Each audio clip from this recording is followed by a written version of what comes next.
Saya Gusdar SPD, calon guru penggerak angkatan 10 dari unit kerja SMP Negeri 3 Wipesam, Kabupaten Bener Meriah Aceh.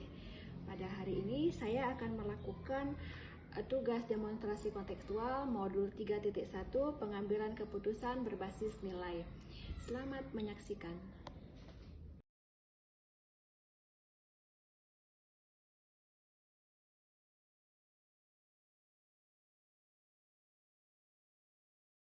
Assalamualaikum Pak.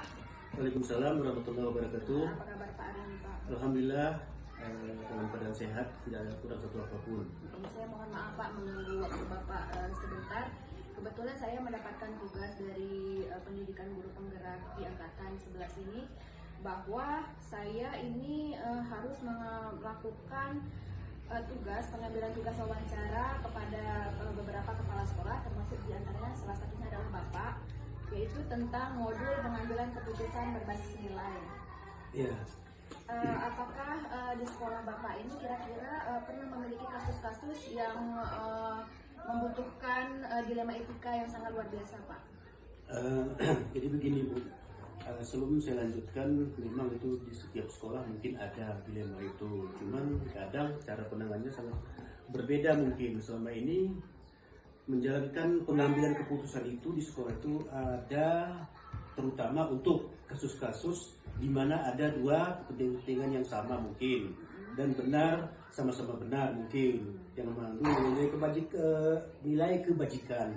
Oleh karena itu saya biasanya mengajak beberapa orang dari tim pimpinan-pimpinan atau dari pengelola sekolah untuk berdiskusi, yaitu mempertimbangkan semua sisi masalah apa dan dampaknya bagaimana untuk memutuskan. Jadi kami berusaha untuk mencapai kesepakatan bersama yang adil untuk semua. Kira-kira begitu Bu. Jadi selama ini cara Bapak menjalankan pengambilan keputusan di sekolah itu terutama dengan kasus-kasus yang memiliki kepentingan yang sama-sama benar itu bagaimana Pak cara mengambil keputusan? Jadi saya biasanya tahu kalau dilema itu terjadi saat ada konflik, misalnya di antara konflik misalnya antara aturan sekolah dengan kebutuhan pribadi siswa, seperti kasus-kasus siswa misalnya terlambat, berkelahi, itu tetap kami tetap itu istilahnya itu tinggal kami tetap untuk masuk sekolah, ataupun bisa juga siswanya berkelahi karena hal-hal sepele dan lain sebagainya. Oleh karena itu kami tidak mengambil keputusan atau memponis siswa itu untuk tidak bersekolah. Jadi siswa itu tidak bersekolah, kemudian sesuai dengan kasus yang mereka lakukan itu nanti kami melihatnya sampai di mana, dan kami tidak memponis terus mereka itu tidak bisa bersekolah. Dan kasus-kasus yang seperti itu biasanya kami tuntaskan atau kami selesaikan secara bersama-sama.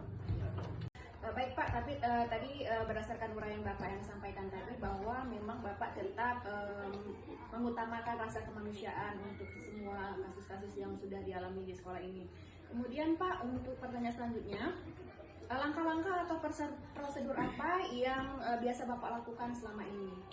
Jadi itu begini Bu, sesuai dengan apa yang Ibu tanyakan pada soal nomor 1, nomor 2 itu tadi, yang sebenarnya itu kaitannya sangat banyak sekali.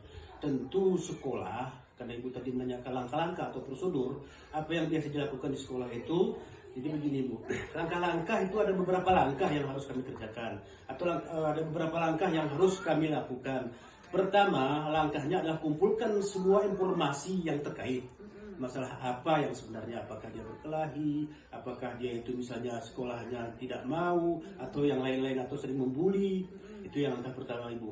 Kemudian yang kedua, identifikasi nilai-nilai yang bertentangan. Contoh misalnya identifikasi yang bertentangan, contohnya misalnya seperti siswa itu melakukan perbuatan yang memangnya tidak senonoh, artinya merusak moral kawan-kawannya. Jadi itu kami itu harus mengambil tindakan secepat mungkin supaya jangan anak itu terlalu nanti dan menjangkit ke teman-teman yang lainnya. Itu langkah yang kedua. Kemudian langkah yang ketiga, mempertimbangkan dampak keputusan untuk semua orang. Jadi keputusan itu semena-mena, tidak boleh semena-mena kita mengambilnya. Iya. Kan kita harus baca dulu keadaan, kondisinya, apa masalahnya, di mana salahnya, di mana benarnya. Itu harus dimusyawarah, dimupakatkan dulu. Tidak boleh semena-mena kita mengambil satu keputusan. Kemudian yang keempat, diskusi dengan tim. Nah, ini yang perlunya tim yang harus ada di sekolah. Tim itu yang benar memang sangat-sangat perlu sekali yang dibutuhkan di sekolah itu. Tidak boleh wali kelas terus langsung menangannya, tidak boleh bimbing menangannya. Semua harus dibuat satu tim di sekolah itu supaya enak. Artinya pendapat itu tidak satu orang. Jadi bisa nanti kita ambil pendapat dari kawan-kawan dari semua tim itu. Habis itu nanti baru kita satukan mana jalan yang terbaik yang sebenarnya untuk memutuskan satu masalah ini. Kemudian yang kelima, yang keenam, membuat rencana untuk melaksanakan keputusan. Jadi sebelum kita mengambil keputusan tentu kita lihat dulu masalah. Apa masalahnya sebenarnya, dan tidak boleh terus kita mengambil keputusan itu tanpa kita melaksanakan musyawarah mufakat atau merencanakannya. Itu yang sebenarnya artinya secara spontanitas kita mengambil keputusan yang seperti itu tidak bisa yang sebenarnya. Jadi harus kita rencanakan semaksimal mungkin dan kita pakatkan dengan tim-tim yang ada itu supaya nanti tidak menyalahkan satu sama yang lain. Kira-kira begitu. Jadi tetap melakukan musyawarah dulu bersama teman-teman sekolah, Pak ya? Betul. Kita tidak bisa lepas dari musyawarah mufakat. Karena nanti kalau keputusan itu kita ambil dari seorang saja, itu nanti kadang-kadang yang dari lain itu lebih bagus lagi keputusannya. Nanti kita musyawarah, kita pakatkan. Artinya satu organisasi lah, satu tim dari sekolah itu memang sangat-sangat penting sekali itu untuk merencanakan hal-hal tersebut. Yang ke pertanyaan selanjutnya, Pak, hal-hal apa saja yang selama ini Bapak anggap efektif dalam mengambil keputusan pada kasus-kasus di lima etika ini, Pak? Jadi hal-hal yang itu Bu selama ini dianggap efektif itu begini Bu. Yang paling efektif adalah melibatkan berbagai orang dalam proses keputusan. Jadi itu artinya bagaimana itu Bu, kita harus komunikasi dengan jelas gitu. Transparan dalam membuat keputusan. Jadi jelas dulu, transparan dulu, baru kita membuat keputusan. Kalau memangnya misalnya tidak kita transparan, artinya sembunyi-sembunyi, itu keputusan itu yang sebenarnya langkah yang bagaimana mau kita ambil. Kan tidak tahu kita langkah apa yang mau kita ambil. Yang jelas kita harus membuat keputusan itu harus bermusyawarah mufakat. Apabila penting kita libatkan dari berbagai pihak untuk mengambil keputusan itu. Contohnya misalnya seperti komite kan perlu, atau misalnya terjadi perkelahian antara dua siswa, kita panggil itu dua orang wali muridnya itu. Jadi tidak boleh kita itu menyalahkan salah satunya.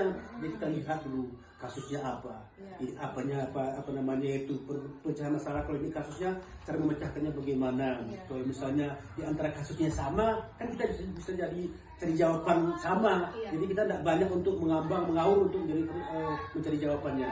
Jadi kemudian pengambilan keputusan secara bersama-sama, Pak ya, melakukan musyawarah untuk pengambilan keputusan. Nah, karena itu kan gini Bu, kan sesuai dengan prosedur yang sesuai. Ada yang memastikan keputusan itu sesuai dengan prinsip yang ada di sekolah itu, dengan etika, dengan kemanusiaan. Artinya dengan kemanusiaan memanusiakan.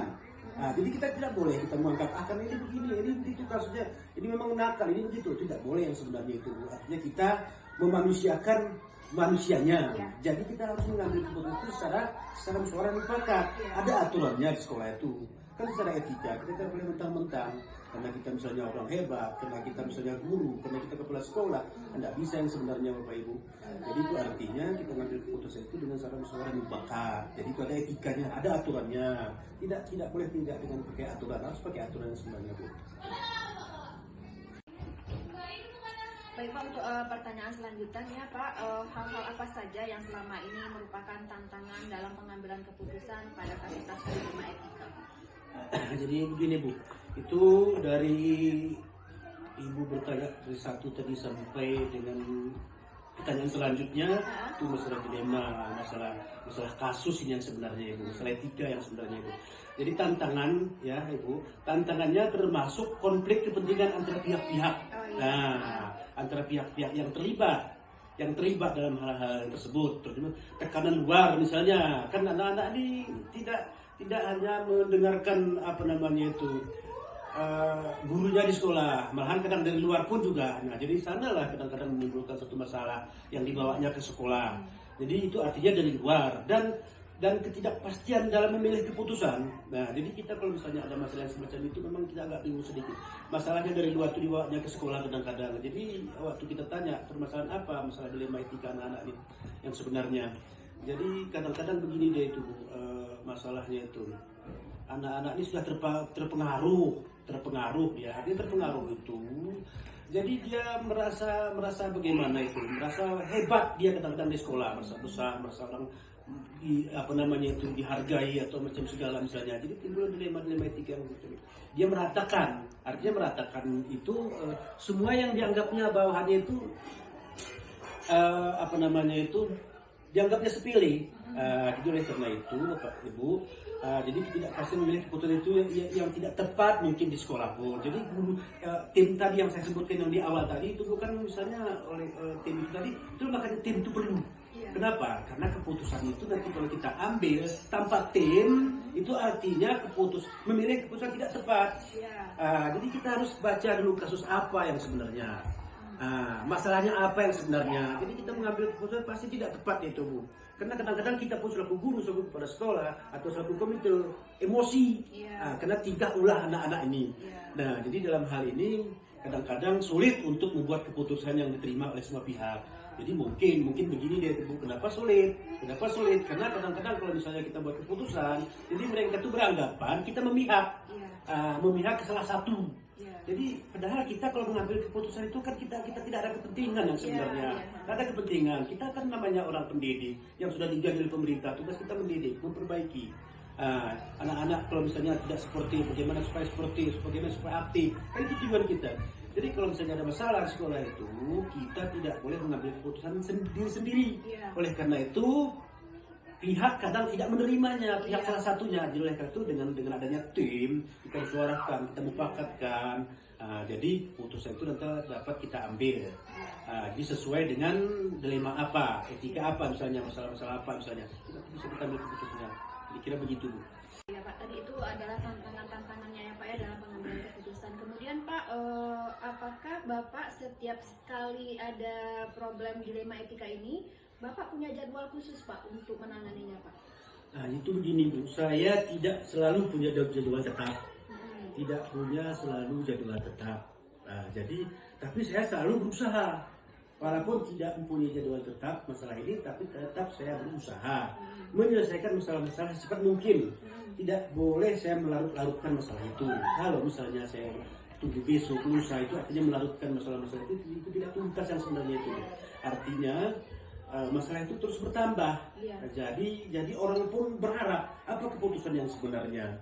Jadi mungkin sambil memastikan semua langkah-langkah yang diambil dengan hati-hati, walaupun saya membuat keputusan itu dengan secepat mungkin, saya kan harus hati-hati mengambil keputusan itu. Tidak boleh saya membuat keputusan itu dengan secepat mungkin, saya harus berpikir dulu. Tapi langkah-langkah itu harus saya laksanakan, harus saya kerjakan, harus saya ambil keputusan dengan secepat mungkin, tapi dengan harus hati-hati. Jadi biasanya saya membuat rencana dan memberikan tenggang waktu untuk setiap langkah. Jadi mungkin kalaupun tidak sampai 1 hari 2 hari, paling kurang saya ambil tenggang waktunya 2 jam atau 3 jam. Saya berpikir dulu, saya panggil beberapa tim untuk menyelesaikan masalah kasusnya, atau paling kurang saya baca kasusnya dulu atau masalahnya, baru saya ambil keputusannya. Kemudian tetapi mungkin di dalam mengambil keputusan itu nanti kan ada misalnya ada perubahan. Sudah saya ambil keputusan harus begini, tapi datang kawan atau tim harus berubah begini. Nah, jadi oleh karena itu kan harus suara mufakat untuk mengambil keputusannya. Jadi Bapak punya jadwal ya Pak ya, tapi jadwal itu disesuaikan dengan setiap kasus yang terjadi dan ada memiliki tenggang waktunya. Kemudian Pak, untuk pertanyaan selanjutnya Pak, apakah ada orang-orang Pak yang atau faktor-faktor yang membantu Bapak dalam menangani masalah dilema etika ini Pak? Tentu. Jadi itu terutama sekali dukungan dari tim yang kompak. Jadi kalau tidak kompak tim saya itu nanti kan tidak bisa mengambil keputusan itu. Kemudian memiliki pedoman-pedoman etika. Jadi oleh karena itu etika yang jelas yang membantu. Terkadang saya juga melibatkan dari pihak-pihak lain. Contoh misalnya ada konsultan, ada moderator. itu harus saya libatkan karena ini kan kasus, jadi kasusnya harus ditangani. Banyak sekali kasus-kasus yang semacam ini kadang-kadang tidak bisa dituntaskan. Oleh karena itu dia harus mempunyai tim. Nah, tim itu nanti pakat bekerja sama bagaimana yang sebenarnya untuk menindaklanjuti, apakah itu moderator dari luar, apakah itu nanti jika diperlukan untuk mendapatkan pendampingan tambahan atau dukungan dari tempat-tempat yang lain. Jadi kami itu tim itu harus apa istilahnya itu Bu, harus dibuat, harus kompak memang betul-betul itu membuat keputusan itu tidak boleh tidak. Jadi kalau nanti tidak kompak keputusan itu nanti ketimpang. Nah, jadi kalau ketimpang yang semacam itu nanti kan mengambil anggapan orang kita memihak ke salah satu pihak. Jadi itu kadang-kadang jadi tim itu harus kuat, harus kompak dulu, kira-kira begitu. Orang yang bisa yang bisa membantu Bapak selama ini itu adalah orang-orang yang terbentuk dalam satu tim kerja, begitu Pak ya? Betul, betul. Kemudian Pak, dari semua hal yang telah Bapak sampaikan tadi, pembelajaran apa yang bisa Bapak petik dari pengalaman Bapak selama mengambil keputusan dilema etika ini Pak? Jadi itu begini Bu, menyangkut tentang pertanyaan Ibu, saya belajar dulu yang sebenarnya itu Bu, untuk mempelajari kasus-kasus tersebut Bu. Kemudian saya berkomunikasi. Jadi komunikasi itu sangat penting sekali untuk mengambil keputusan. Jadi tanpa komunikasi, tanpa menceritakan ke tim masalah yang tadi yang sebenarnya itu yang sebenarnya kita tidak bisa mengambil keputusan. Karena kalau misalnya kita tidak menggunakan tim, berarti tentu kita mengambil keputusan dengan diri kita sendiri. Jadi saya harus belajar yang sebenarnya. Kemudian untuk mempertimbangkan semua aspek permasalahan tadi misalnya, kan harus saya pertimbangkan dulu. Walaupun ada tim, kita harus mempertimbangkan dulu bagaimana yang sebenarnya, apakah ini keputusannya atau bagaimana. Kalau misalnya keputusan ini begini nanti apakah ada efek atau tidak. Kalau tidak saya buat keputusan yang semacam ini, apakah namanya itu efek itu berpengaruh ke yang lain. Nah, jadi itu harus belajar dulu itu. Kemudian dari dampak-dampak tersebut itu memang secara fleksibel untuk menyesuaikan keputusan yang diperlukan. Itu artinya begini, itu maksud saya Bu. Keputusan itu ketika kita sudah membuat keputusan, jadi itu artinya sudah deal, sudah clear, sudah apa artinya, sudah satu ikatan kita itu dengan tim itu. Jadi itu baru kita bisa buat keputusan. Kalau tidak, nanti ada ketimpangan, kita tidak bisa lagi membalikkan, artinya balik lagi kita sudah buat keputusan, timbul lagi masalah. Jadi masalah itu nanti apakah sama dengan kasus yang kita tangani yang saat ini misalnya. Jadi itulah makanya kalau membuat keputusan itu tentu kita harus berkomunikasi dulu. Jadi harus kita ceritakan kasus apa yang sebenarnya sama tim-tim itu tadi. Tadi sudah dari awal sudah saya katakan ini itu menyangkut pertanyaan yang diberikan tadi. Yang sebenarnya begini deh. Jadi tim itu untuk membuat keputusan itu harus ada jadwal atau tenggang waktunya itu yang sebenarnya begini. Kan ini kasus saya komunikasikan dulu dengan tim itu tadi. Kasusnya begini, apa masalahnya? Bagaimana cara menyelesaikannya?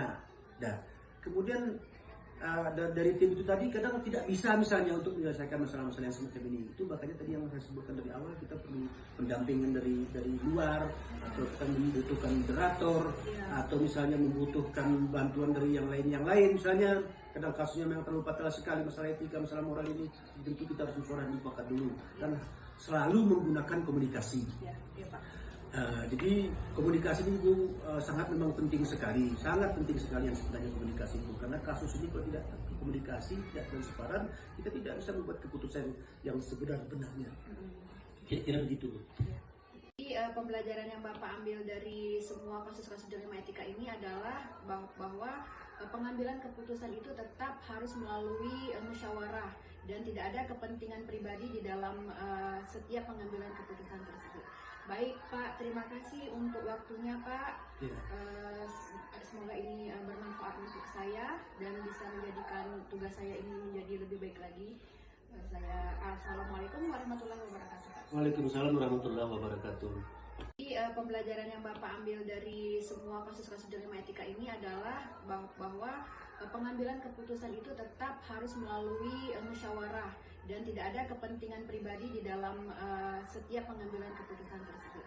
Baik Pak, terima kasih untuk waktunya Pak. Semoga ini bermanfaat untuk saya dan bisa menjadikan tugas saya ini menjadi lebih baik lagi. Assalamualaikum warahmatullahi wabarakatuh. Waalaikumsalam warahmatullahi wabarakatuh.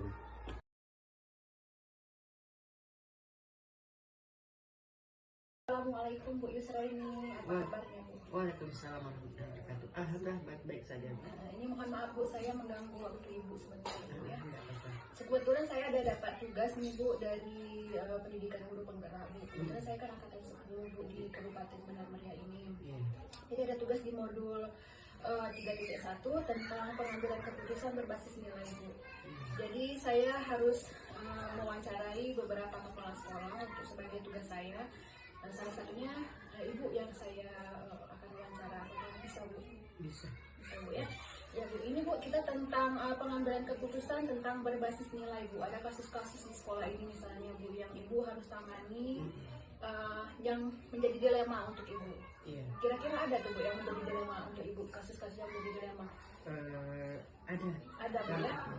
Jadi Bu selama ini Bu bagaimana cara Ibu mengidentifikasi kasus-kasus yang merupakan dilema etika atau bujukan moral yang ada di sekolah ini? Cara mengidentifikasi kasus-kasusnya Bu ya. Iya Bu. Pertama kami menerima laporan dari tim penanganan masalah seperti dari guru kami. Kemudian kami mencoba mengamati perilaku budi pekerti warga sekolah. Kemudian kita evaluasi saat rapat dengan wali murid. Kemudian ini mengacu kepada kepentingan warga sekolah dan berpedoman pada aturan, norma, etika, dan kemanusiaan. Berarti tetap berdasarkan musyawarah Bu ya, dan etika dan moral serta kemanusiaannya juga Bu ya. Kemudian Bu untuk pertanyaan selanjutnya Bu, jadi selama ini Bu bagaimana Ibu mengambil keputusan di sekolah Ibu, terutama untuk kasus-kasus di mana ada dua kepentingan yang sama-sama benar atau yang sama-sama mengandung nilai kebajikan Bu? Oh iya, untuk hal ini kita mencoba memastikan dulu inti permasalahannya itu apa, kemudian kita lihat dari pihak terkait, kemudian bagaimana cara menyamakan persepsi dari hal yang benar. Oh begitu ya, berarti tetap melakukan persamaan persepsi Bu ya dengan teman-teman guru lainnya Bu ya. Kemudian Bu, langkah-langkah atau prosedur Bu yang bisa Ibu lakukan selama ini bagaimana Bu? Untuk langkah-langkahnya kita pertama sekali mengaitkan pada pengalaman pribadi. Pengalaman pribadi. Kemudian melakukan refleksi terhadap permasalahan yang pernah ada. Kemudian kita mengadakan pertemuan kembali untuk mengumpulkan pendapat atau berkomunikasi dengan berbagai pihak. Di sini warga sekolah dan wali murid. Kita tetap bermusyawarah juga Bu ya sama warga sekolah dan kembali kepada wali muridnya juga Bu ya. Kemudian dari situ kita akan membuat keputusan apa yang akan kita ambil. Tetap ya pada akhirnya Bu ya keputusan apa yang kita ambil. Kemudian Bu, hal-hal apa yang saja yang selama ini Ibu anggap efektif Bu dalam pengambilan keputusan pada kasus-kasus dilema etika Bu? Untuk ini saya memprioritaskan agenda dari dinas pendidikan, kemudian mengkomunikasikan dengan pihak-pihak kepentingan yang ada di sekolah, kemudian mengambil keputusan yang sesuai aturan agar tidak menyimpang, dan yang terakhir sekali membentuk tim work yang solid. Ya tetap tim kerja Bu ya, tim work yang solid Bu ya. Kemudian Bu, hal-hal apa saja Bu yang selama ini menjadi tantangan Ibu dalam mengambil keputusan pada kasus dilema etika ini Bu? Untuk ini kami mencoba menanamkan pendidikan tentang safe pada siswa karena untuk melihat prosedur permasalahan serius yang sering muncul di sekolah tentang hal tersebut, misalnya anak laki dan perempuan itu ya kan, jangan kita apakan, kita pisahkan mereka, kemudian memperbaiki etika siswa, bagaimana pergaulan antara siswa laki-laki dan siswa perempuan, begitu juga sebaliknya, kemudian menyamakan persepsi dengan pihak-pihak yang terkait tentang permasalahan yang terjadi, kemudian mengambil keputusan yang tidak merugikan, beresiko kecil terhadap pihak-pihak yang lainnya yang terkait. Berarti tetap bermusyawarah, kemudian meminimalisir Bu ya kerugian untuk pihak yang lain Bu ya. Kemudian Bu, untuk apakah selama ini Bu memiliki sebuah tata kelola atau jadwal Bu dalam setiap kali mengambil keputusan dalam kasus-kasus dilema etika Bu? Iya, karena kita kan memonitoring selalu para siswa, para guru, kemudian setiap minggu di hari Sabtu, minggu kedua atau minggu ketiga kita ambil rapat bagaimana keadaan siswa kita. Di situ kita bisa melihat Berarti ada memang jadwal khusus Ada Bu, jadwal ya, khusus. setelah melakukan koordinasi dengan teman-teman guru Bu ya. Iya, iya. Ya. Kemudian Bu, apakah ada Bu seseorang atau faktor-faktor pendukung dari lingkungan di sekitar sini yang bisa membantu Ibu dalam mengatasi problem etika dilema ini Bu? Ada. Kita mengikut sertakan atau komite sekolah kita kan ada sebagai Iya. perpanjangan lidah dari wali murid. Jadi hal apapun kita langsung ke komite dulu, dari komite baru mereka ke masyarakat. Setelah ada persamaan persepsi baru kita apakan kita satukan keputusan kita. Jadi kita perpanjangan lidahnya dari masyarakat itu komite sekolah. Komite sekolah Bu, ya. Berarti selain guru-guru sini, orang tua juga dilibatkan komite sekolah Bu, Komite ya. sekolah. Kemudian Bu, dari semua yang Ibu sudah sampaikan ini Bu, pembelajaran apa yang bisa Ibu petik dari pengalaman pengambilan keputusan dilema etika ini Bu? Pembelajaran yang paling penting untuk dilema etika ini, jadi anak-anak pun nanti dia bisa etikanya lebih baik ke depannya, karena kita sudah memiliki perpanjangan tadi. Jadi apapun masalah yang ada di sekolah, jadi kita bisa mengambil keputusan bersama-sama sehingga sekolah kita tetap nyaman, aman dan tentram. Intinya tetap mengambil keputusan secara bijaksana, Iya. tidak ada yang dirugikan satu pihak. Satu pun, pihak ya. tidak akan dirugikan. Ya, terima kasih ini Bu udah mengganggu Ibu waktunya, sudah berbagi pengalaman tentang masalah dilema etika. Saya kira sampai itu aja Bu ya yang perlu saya tanyakan untuk kasus dilema etika ini. Terima kasih banyak Ibu Yusraini. Bisa. Assalamualaikum Bu Yusraini.